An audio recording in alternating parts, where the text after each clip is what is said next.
Ramai beredar pasukan Brigade Slavia 1 Rusia melumpuhkan angkatan bersenjata Ukraina dari lubang ventilasi tambang Butovskaya. Rekamannya ramai beredar di Telegram pada Rabu 3 Agustus 2022.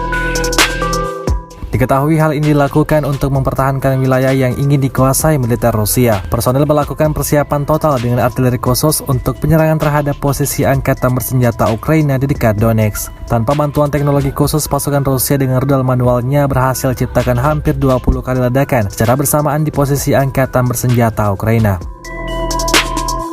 Tampak kepulan asap secara bersamaan di tempat yang berbeda memenuhi di udara. Pasukan Rusia mengklaim para pasukan Ukraina ketakutan dan kewalahan menghadapi serangan Rusia. Hingga hari ke-160 invasi Rusia ke Ukraina belum ada tanda-tanda konflik berakhir.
Terima kasih sudah nonton.